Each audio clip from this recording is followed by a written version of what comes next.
Bonjour, je m'appelle Yvonne Chenouf. J'ai été institutrice dans des classes uniques de campagne en France avec des enfants de 4 à 14 ans.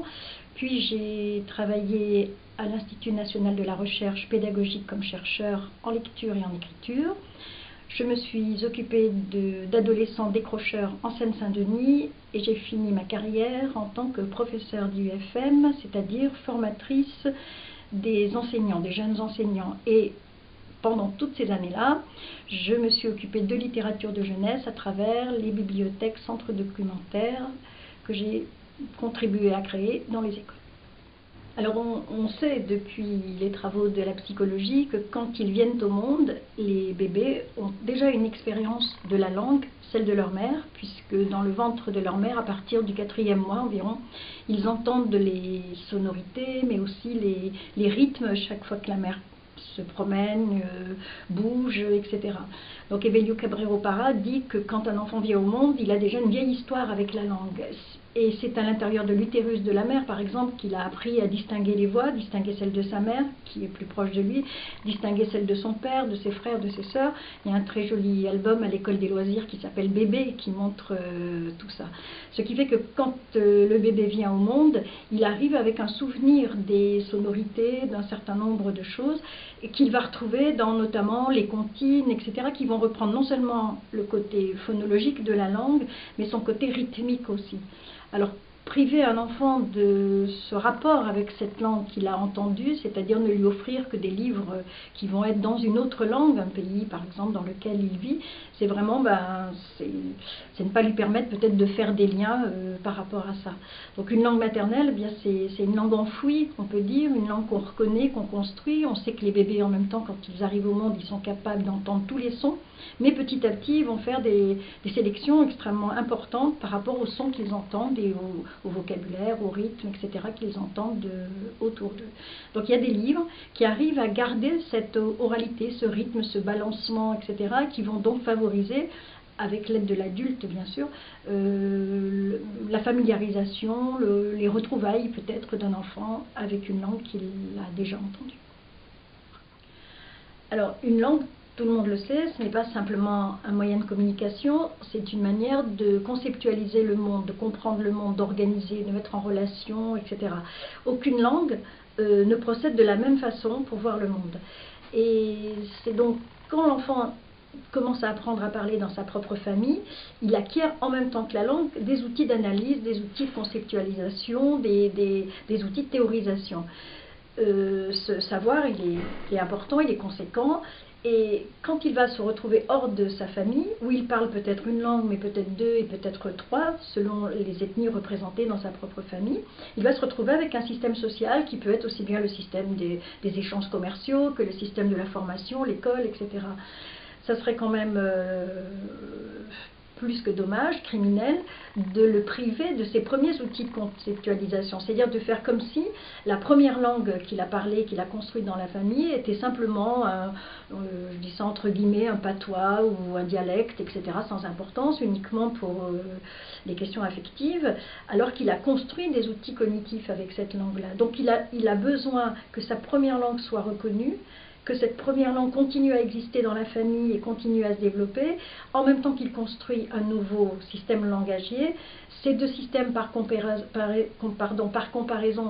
vont l'aider à être de plus en plus intelligent, de plus en plus ouvert sur le monde. Il est important qu'il retrouve dans les livres qu'on lui présente sa propre réalité sociale, c'est-à-dire qu'il n'y ait pas simplement la réalité générale, nationale, locale dans laquelle il est plongé, mais que la manière qu'il a de manger, de vivre, de faire des fêtes dans son premier lieu d'existence, c'est-à-dire sa famille, soit représentée dans les livres, ce qui n'est vraiment pas le cas. Il y a pas toutes les manières de vivre sont représentées dans les livres. Et enfin, il faut qu'il continue à avoir des ouvrages qui l'aident dans les deux langues, donc des ouvrages multilingues, etc., à continuer ce travail important d'exploration du monde, mais aussi de mise en système, de compréhension, de théorisation. Donc les livres que les libraires, les éducateurs, les parents, etc., vont proposer aux enfants, effectivement, il va falloir qu'ils tiennent compte de la diversité dans laquelle chaque enfant est inscrit. Donc d'une part, qui semble important, c'est qu'ils reprennent un peu tout ce qu'on disait tout à l'heure, les rythmes, les premiers rythmes que le fœtus entend dans le ventre de sa mère, mais dans les comptines, etc. Donc il y a une écriture qui contienne une sorte d'oralité, on appelle ça souvent une oraliture, que ces livres-là proposent des structures prévisibles aussi pour les enfants, des structures dans lesquelles ils vont pouvoir anticiper et donc glisser à la fois leurs souvenirs, leur expérience, etc., s'installer un peu symboliquement dans les histoires. Mais il faut aussi que ces livres-là proposent une langue qui ne soit pas une langue simplement ordinaire, on va dire une langue de service, mais une langue qui soit culturelle, parce que l'avantage avec la littérature, mais aussi avec les documentaires, c'est qu'ils empruntent à plusieurs systèmes linguistiques. Toute langue est métissée, elle a des provenances d'un peu partout. Donc il faut que les livres fassent attention à la langue des images et à la langue écrite, de manière à ce que les enfants puissent... Bon, on va recommencer parce qu'on s'en fait. Des chercheurs américains ont filmé plus de 700 mères qui lisaient des livres à leurs enfants. Ils ont constaté des résultats différents à 4 ans au niveau du langage, selon que les mères leur lisaient simplement l'histoire en leur montrant les mots, les images, expliquant, etc., ou que les mères étaient capables de ramener l'histoire à la vie de l'enfant. C'est-à-dire que si l'enfant pouvait faire des liens entre cette histoire qui pouvait se passer dans un pays complètement différent du sien, mais sa propre vie. Donc c'est important que les livres s'appuient sur l'expérience des enfants, et c'est pas le cas, parce que c'est toujours, on va dire, la langue des dominants qui est dans les livres, et qui ignore une partie de la vie. Donc, premièrement, il faut que tous les milieux soient représentés, c'est comme ça qu'on pourra soutenir cet effort de multilinguisme que sont en train de mettre en route les enfants. La deuxième chose, c'est que toutes les langues n'ont pas les mêmes syntaxes, les mêmes rythmes, les mêmes sonorités, les mêmes façons de voir le monde. Et c'est aussi important que la langue soit une langue qui s'approche, en tous les cas, qui respecte certaines oralités, certaines structures, etc. Donc il y a ce travail-là à faire. D'une diversité tout simplement, c'est-à-dire que la vie des lecteurs soit représentée et que les niveaux de langue soient aussi représentés. Donc les professionnels du livre, ils ont donc un travail de choix déjà à opérer pour favoriser toutes les démarches entreprises par des gens qui ne sont pas dans les mêmes niveaux de registre langagier. Donc des livres, on vient de le dire, qui parlent de plusieurs situations et qui ramènent l'enfant à sa propre vie, tout en le conduisant à quelque chose de plus universel. Donc je pense à, par exemple, des bibliothécaires africains qui racontent que dans la belle histoire de Leucke le lièvre, quand les animaux ont eu un nom en Wolof, tout de suite ça a attiré un peu plus le public des enfants qui parlaient cette langue, qui se sentaient concernés et s'investissaient. D'autre part, quand l'histoire était racontée en français, puis dans la langue ou les langues que parlaient les enfants, il y avait un intérêt plus important. En même temps, quand les enfants entendent la même histoire racontée dans des langues différentes, ils sont en train de faire quelque chose de très important, c'est de comprendre qu'il y a du tissage qui se passe entre les cultures, à travers les langues. Et ce que peuvent faire les professionnels du livre dans les modes de lecture, les modes de présentation, par exemple mettre dans les vitrines des livres qui ont des rapports les uns avec les autres, c'est de montrer que chaque langue est porteuse de références d'autres langues, etc.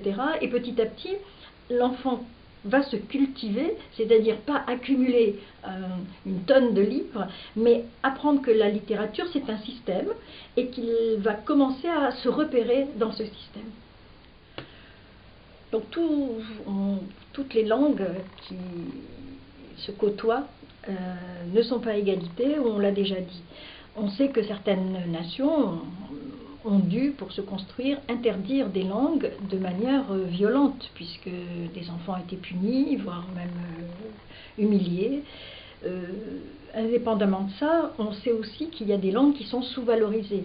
On sait que des enfants qui parlent le créole, par exemple, dans une école française, peuvent s'entendre dire comment est-ce qu'on dit ça correctement. Autrement dit, tout ce qu'un enfant a appris à construire avec des gens proches, avec lesquels il partage une vie qui est pour certains pas très facile, se rendent compte que l'outil qu'ils ont construit, la langue qu'ils ont construite, n'est pas une langue qui est acceptée dans des endroits, on va dire, institutionnels.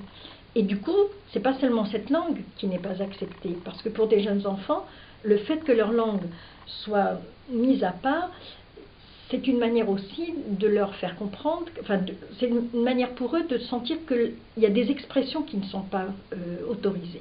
Il y a des choses qu'on ne peut pas dire parce que ces choses-là, elles ne se retrouveront pas dans la langue des livres, etc.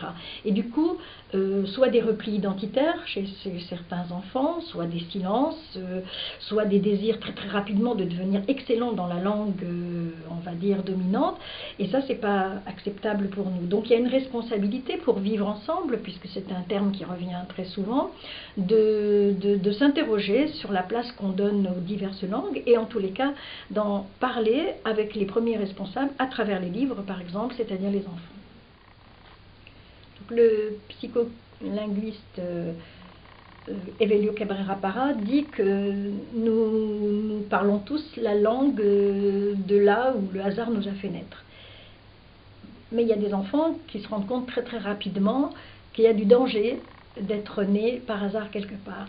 Que leur langue, la langue des gens qu'ils aiment, des gens avec qui ils ont fait leur premier pas, cette langue, elle est dévalorisée par le système scolaire, mais aussi le système administratif d'un pays, et elle est interdite des fois. On pense par exemple au créole à La Réunion, où on ne parle pas la même langue dans les écoles que 80% de la population. Et donc c'est difficile pour un enfant qui va avoir soit une tentative de repli identitaire, à valoriser uniquement ce qui appartient à sa communauté, soit un désir de ne pas trop parler, de se mettre un petit peu en réserve. On l'a dit, parler une langue, c'est pas simplement communiquer, c'est transmettre une manière de voir le monde, c'est transmettre une identité.